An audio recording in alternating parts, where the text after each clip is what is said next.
বাঁধন রূপের অধিকারী, লেখিকা সুমি চৌধুরী। পর্ব ৮। কলেজ গেটের সামনের কাছাকাছি আসতেই রূপার মেজাজটা আবারও বিগড়ে গেল। সে দেখল বাইকের ওপর হেলে আয়েশ করে বসে আছে ইশতিয়াক। তার পরনে একটি সাদা টি শার্ট, তার উপর কালো জ্যাকেট যার সামনের বোতামগুলো খোলা, ফলে ভেতরে সাদা অংশটা দেখা যাচ্ছে।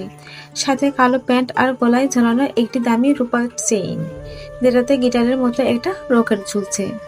চোখে কালো কালো সানগ্লাস পরে সে যেন কোনো সিনেমার নায়কের মতো ভাব নিয়ে বসে আছে। রূপার কপালে বিরক্তির কুঁচকে গেল। এই 5 দিন সে জ্বরে ভুগেছে ঠিকই, কিন্তু যখনই জানালা দিয়ে বাইরে তাকিয়েছে বা একটু সুস্থ হয়ে নিচে নেমেছে, তখনই এই ইশতিয়াককে বাসার নিচে ঘোরাঘুরি করতে দেখেছে। হুটহাট তাকে এভাবে নিজের বাড়ির আশেপাশে দেখে রূপা এমনিতেই চরম রেগেছিল। আজ সামনে পেয়ে সে নিজেকে আর সামলাতে পারল না। রূপা সরাসরি ইশতিয়াকের সামনে গিয়ে দাঁড়িয়ে কড়া গলায় বলল, আপনার সমস্যা কি বলুন তো?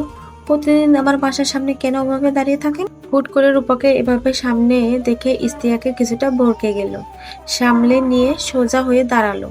চোখ থেকে সানগ্লাসটা খুলে রূপার দিকে এক পলক তাকিয়ে হালকা হেসেই বলল, ওইটা তো রাস্তা, আমি তো স্রেফ রাস্তায় দাঁড়িয়ে থাকি, তোমার বাসার ভেতরে তো ঢুকি না। রূপা দু কোমরে হাত দিয়ে মুখ বেঁকিয়ে ঝাঁঝালো কণ্ঠে উত্তর দিল, তাই বুঝি?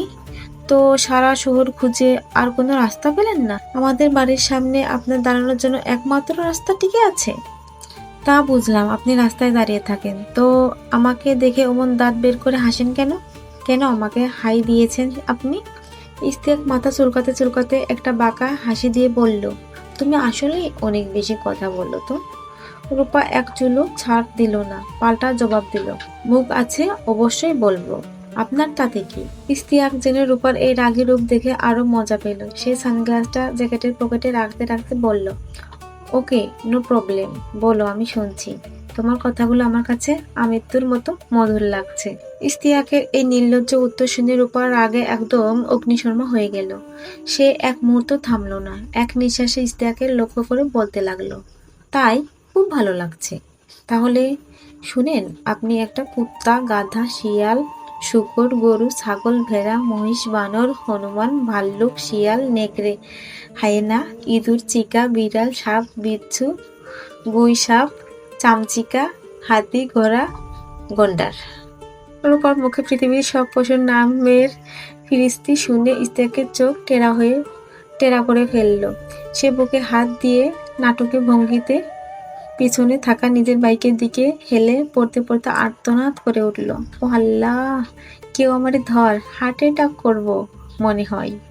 রূপা ওর নাটকপানা দেখে একটা বিশ্রী মুখভঙ্গি করে গটগট করে কলেজের ভেতরে ঢুকে গেল। রনি ইশতিয়াককে কোনো মতে ধরে ফেলে অবাক হয়ে বলল, ভাই, কি ডেঞ্জারাস মেয়ে রে বাবা, আমি নিজেও তো এত পশুর নাম জানি না, আর এই মেয়েটা এক নিঃশ্বাসে এতগুলো পশুর নাম কেমনে বললো?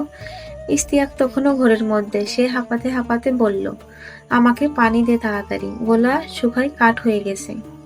পাশ থেকে একজন ছেলে তড়িঘড়ি করে এক বোতল পানি নিয়ে এলো। ইশতিয়াক প্রাণ ভরে ঢকঢক করে পানি খেয়ে বুক ভরা দীর্ঘশ্বাস নিল। রনি সুযোগ বুঝে আবারও ফোরন কাটল, ভাই, মেয়েটা বিয়ের আগে আপনার সাথে এমন এমন চঞ্চল আচরণ করছে, বিয়ের পর তো ওই মেয়ে আপনাকে ঝাঁটা পেটা করতেও পিছুপা হবে না। ভাই ভাবেন কপালে কি আছে। ইশতিয়াক তার টি শার্টের কলারটা একটু স্টাইলে ঝেড়ে নিয়ে একগাল হেসে বলল, আরে শালা, ও তো ইশতিয়াকের হবু বউ, আর ইশতিয়াকের বউ কি এতটাই শান্ত হবে নাকি? আমি যেমন ডেঞ্জারাস, আমার বউ তো হবে তেমন ডেঞ্জারাস। আর রইল ঝাঁটা মেয়েটা, বউয়ের হাতের ওইসব আদুরে মার দু একটা খাওয়া তো বড় কোনো ব্যাপার না। আর সেই বউ যদি হয় রূপা, তাহলে তো কথাই নেই, ওর হাতে সারা জীবন মার খেতেও রাজি আমি।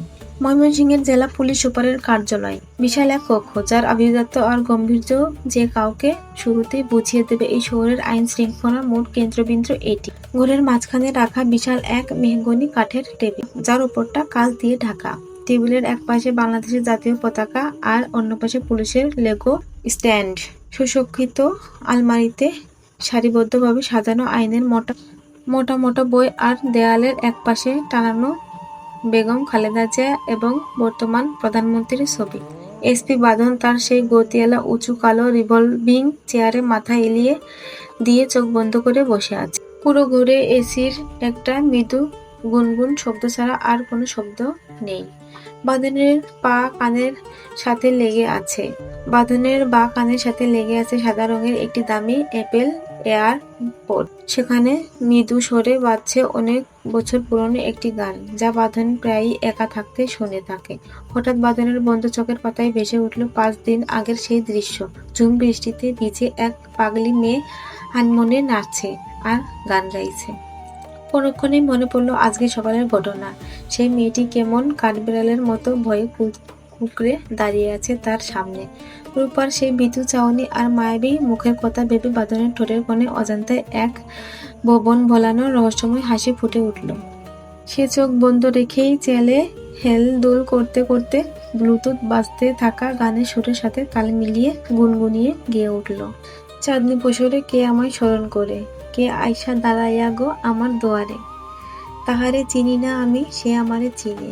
চাঁদনি পশরে কে আমার স্মরণে করে, কে আইসা দাঁড়াইয়া গো আমার দুয়ারে। গানের রেশ কাটতে না কাটতেই দরজার কাছ থেকে আসা পরিচিত এক জোরালো গলা হাঁকারিতে বাঁধনের ভাবনা ছেদ পড়ল। সে দ্রুত চোখ মেলে তাকালো এবং কান থেকে এয়ারপোর্টটা খুলে টেবিলের উপরে রাখলো। দরজায় হেলান দিয়ে দাঁড়িয়ে আছে এই থানার নতুন ওসি অখিল। সে মাত্র 2 দিন আগে এখানে জয়েন করেছে। অখিলের সাথে বাঁধনের বন্ধুত্ব আজকের নয়, ঢাকায় থাকার সময় থেকেই তাদের মধ্যে এক গভীর বন্ধুত্বপূর্ণ সম্পর্ক গড়ে উঠেছে। আখিল এগিয়ে এসে বাঁধনকে একটা সেলুট দিয়ে হো হো করে হেসে বলল, কি এসপি সাহেব, একা একা চেম্বারে বসে বিরোহী গান ধরলি নাকি? আমি তো ভাবলাম কোনো সিরিয়াস ফাইল দেখছিস। বাঁধন মৃদু হেসে চেয়ার থেকে সোজা হয়ে বসে বলল, তুই তো স্রেফ আমার গান শোনার জন্য দরজায় দাঁড়িয়েছিলি। কেসটার আপডেট কি বল? অখিল সামনে চেয়ারে ধপ করে বসে একটা ফাইল টেবিলের উপর এগিয়ে দিয়ে বলল, অবস্থা খুব একটা ভালো না রে। এই সেই ব্যবসায়ী খুনের কেসটা। এটা দিন দিন জটিল হচ্ছে। আমরা সিসিটিভি ফুটেজে চেক করছি, কিন্তু খুনি এতটা স্মার্ট যে কোনো ক্যামেরাতেই তার চেহারা স্পষ্ট আসেনি। সব জায়গায় ব্লার হয়ে আছে। বাঁধন ফাইলটা হাতে নিয়েই উল্টাতে শুরু করলো। তার তীক্ষ্ণ নজর প্রতিটি পাতার উপর দিয়ে দ্রুত চলে যাচ্ছে। সে ভ্রু কুঁচকে একটি ফরেনসিক রিপোর্টের দিকে তাকিয়ে রইল। তার মানে তুই বলতে চাচ্ছিস আমরা এখনো অন্ধকারে? অখিল ময়মনসিংহের মতো জায়গায় এত বড় একটা মার্ডার, কোনো ক্লু ছাড়া হওয়া সম্ভব না। ভিকটিমের কল লিস্টে নতুন কিছু পেলি? সেটাও তো রহস্য। ভিকটিমের শেষ কলটা এসেছিল একটা পাবলিক টেলিফোন বুথ থেকে, সেটা এখন প্রায় বিলুপ্ত। আর যে 3 জনের আমরা সন্দেহ করে তুলে নিয়েছিলাম, তাদের প্রত্যেকেরই সলিড এলিবাই আছে। তারা ঘটনার সময় অন্য জেলায় ছিল।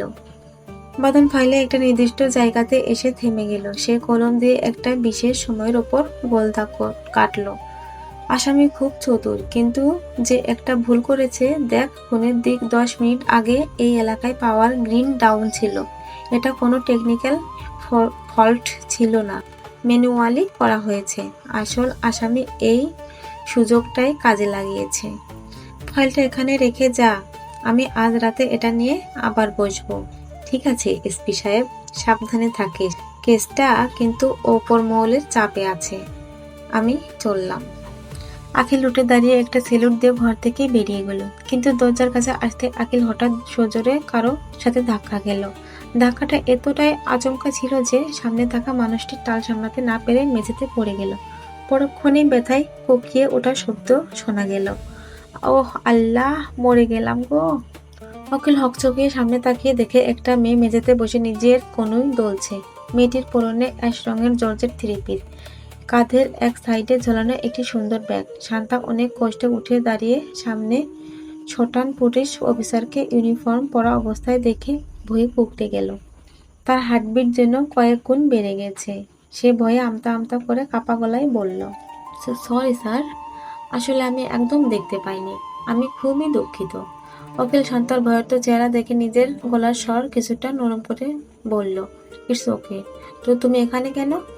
এসপির সাথে কি কোনো দরকার আছে? শান্তা ওড়নাটা ঠিক করতে করতে বলল, ওই বাঁধন ভাইয়ের সাথে দেখা করতে এসেছি।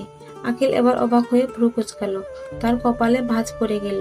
সে বিস্ময় নিয়ে প্রশ্ন করলো, হোয়াট, বাঁধন ভাইয়া? শান্তা মাথা নেড়ে বলল, হ্যাঁ, ভিতরে যিনি আছেন উনি আমার ভাইয়া। আচ্ছা স্যার, আসি। বলে শান্তা আর এক মুহূর্ত দেরি না করে অখিলের পাশ কাটিয়ে দ্রুত পায়ে বাঁধনের কেবিনের ভেতরে ঢুকে গেল। অখিল সেখানে স্থির হয়ে দাঁড়িয়ে রইল। সে নিজের মন বিড়বিড় করে বলতে লাগলো, বাঁধনের বোন?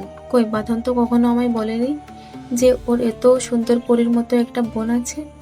হালাল ঘরের হালা, এত বড় খবর চেপে গেছিস? তোর তো খবর আছে। এদিকে শান্তা বাঁধনের কেবিনে ঢুকে দেখে বাঁধন খুব মনোযোগ দিয়ে একটি ফাইল দেখছে। তার কপালে চিন্তার ভাঁজ। শান্তা দরজার কাছে দাঁড়িয়ে হালকা গলা খাকারি দিয়ে বলল, আসসালামু আলাইকুম ভাইয়া।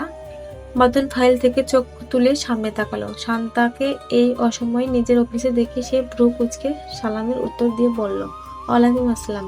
তুই এখানে? শান্তা কোনো অনুমতির তোয়াক্কা না করে বাঁধনের ঠিক সামনে চেয়ারটাকে ঢপ করে বসে পড়ল। একদম বাঁধনের চোখের দিকে তাকিয়ে চ্যালেঞ্জিং সুরে বলল, কেন, আমি কি আসতে পারি না? বাঁধন ফাইলের দিকে পুনরায় নজর দিয়ে অত্যন্ত গভীর কণ্ঠে বলল, আমি কাজের সময় ডিস্টার্ব একদম পছন্দ করি না, গেট আউট। শান্তার সাথে সাথে গাল ফুলিয়ে অভিমানের মুখটা ছোট করে ফেলল। সে কাঁধের ব্যাগটা ঠিক করতে করতে বলল, এটা কোনো কথা ভাইয়া? অতিথির মতো আপনার রাজকীয় কক্ষটা একটু দেখতে আসলাম, আর আপনি দেখা হতেই তাড়িয়ে দিচ্ছেন। বাঁধন বিরক্তিতে কপাল কুঁচকে আবার বলল, শান্তা, আমি একটু ফালতু কথা বলার মুডে নেই, কাজের অনেক চাপ আছে। শান্তা নাছোড়বান্দা। সে চেয়ারে আরো আরাম করে বসে বলল, ঠিক আছে, আপনি চুপচাপ কাজের কাজ করেন, আমি জাস্ট এখানে চুপচাপ বসে বসে আপনাকে দেখি, কোনো কথা বলবো না, প্রমিস। বাঁধন একটা দীর্ঘশ্বাস ফেলে বিরক্তিতে আবার ফাইলগুলো দেখতে লাগলো। সে জানে শান্তাকে বলে লাভ নেই। আর এদিকে শান্তা উপলক দৃষ্টিতে তাকিয়ে রইল বাঁধনের দিকে। মনে মনে সে কবেই এই মানুষটার প্রেমে হাবুডুবু খাচ্ছে, আর এখন সেই তো ভালো লাগা গভীর ভালোবাসা পরিণত হয়েছে। শান্তা মুগ্ধ হয়ে দেখলো এসির ঠান্ডা বাতাসে বাঁধনের কপালের কয়েকটা চুল অবাধ্য হয়ে এলোমেলো ভাবে নড়াচড়া করছে। বাঁধনের সেই স্লিট করা ভ্রুটা এখনো একদম স্পষ্টভাবে ফুটে উঠেছে, যা তাকে মারাত্মক আকর্ষণীয় আর পুরুষালী করে তুলেছে। শান্তার মনে হলো এই কঠোর পুরুষের অভিসারের আড়ালে থাকা মানুষটাকে সে সারা জীবন এভাবেই অপলক দেখে যেতে পারবে। তার হৃদস্পন্দন যেন নিজের অজান্তেই বেড়ে গেল। বাঁধনের প্রতিটা নড়াচড়া আর তার ফাইল দেখার ভঙ্গি, সবকিছু শান্তার কাছে কেন মায়াবী স্বপ্নের মতো লাগলো। কলেজের বারান্দার গ্রিলের ওপর ভর দিয়ে রূপা, কেয়া, বৃষ্টি আর নাদিয়া সবাই মিলে টিফিন পিরিয়ডের আড্ডায় মেতেছে। চারপাশের হইচইয়ের মাঝে হুট করে কেয়া প্রশ্ন করে বসলো, এই রূপা, তোর না বড় ভাই বিদেশ থেকে এসেছে, তা তোর জন্য কি কি আনলো শুনি? কেয়ার প্রশ্নে রূপার হাসি মুখটা মুহূর্তেই মেঘলা হয়ে গেল। সে অভিমানী সুরে ঠোঁট ফুলিয়ে ছোট্ট করে বলল, কিছু না। কেয়া অবাক হয়ে চোখ বড় বড় করে বলল, বলিস কি, কিছুই আনিনি, একেবারে খালি হাত? রূপা উদাস গলায় আবারও বলল, জানি না রে। পাশ থেকে নাদিয়া একটু বাঁকা সরে টিপকনি কাটলো, আরে বাদ দে তো, সৎ ভাই তো, আপন ভাই তো আর না যে তোর জন্য জান লড়িয়ে দেবে, এ তো পস্তানোর কি আছে?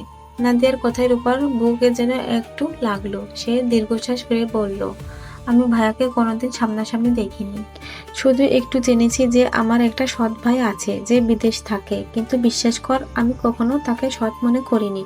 সবসময় ভেবেছি আমার একটা আপন বড় ভাই আছে, সে যখন বিদেশ থেকে আসবে তখন আমার জন্য কত কি আনবে। ভেবেছিলাম ভাইয়া এলে কত দুষ্টুমি করব, আবদার করব, কিন্তু তার হলো না। বিশেষ চোখ কপালে উঠল। সে অবিশ্বাসের সুরে বলল, মানে কি, তুই এখনো তোর বড় ভাইয়ের চোখে দেখাও দেখিসনি? রূপা ইসলাম হেসে মাথা নাড়ল, না। নাদিয়া অবাক হয়ে কপালে চোখ তুলে বলল, কি বলিস এগুলো? এখনো দেখিস নাই মানে? বাদন ভাইয়া কি একবারও তোর সাথে দেখা করতে আসেনি? রূপা উদাস মনে আকাশের দিকে তাকে একটা স্তব্ধ দীর্ঘশ্বাস ফেলল। তার কণ্ঠে এক বুক অভিমান চেপে বলল, না রে, আমি কতবার দেখা করতে চেয়েছি, কিন্তু বাদন ভাইয়াকে বাড়িতেই পাওয়া যায় না। সারাদিন কোথায় যে থাকে, আর রাতে যখন ফেরে তখন আমি ঘুমিয়ে থাকি। গত 5টা দিন এভাবেই কেটে গেল। কেয়া রূপার বিষণ্ণ মুখটার দিকে তাকিয়ে মমতা ভরে তার কাঁধে হাত রাখলো। তারপর নিচু সুরে বলল, থাক, মন খারাপ করিস না। হয়তো বাঁধন ভাইয়া তোর সাথে দেখা করতেই চাই না, তাই তোরও উচিত হবে না ওনাকে আগ বাড়িয়ে বিরক্ত করা। কেয়ার প্রতিটি কথা রূপার বুকের বিষাক্ত তীরের মতো বিঁধল। সে ঝাপটা চোখে নীল আকাশটার দিকে তাকিয়ে রইল। তার মনে কেবল একটাই প্রশ্ন বারবার ঘুরপাক খাচ্ছে, তাহলে কি বাধা নেন ভাইয়া? তার বোন বলে স্বীকার করতে পারছে না? সে সৎ বোন বলে কি তার প্রতি ভাইয়ার এত ঘৃণা আর অবহেলা? রূপার চোখ ফেটে জল আসতে চাইল, কিন্তু সে নিজেকে সামলে নিল।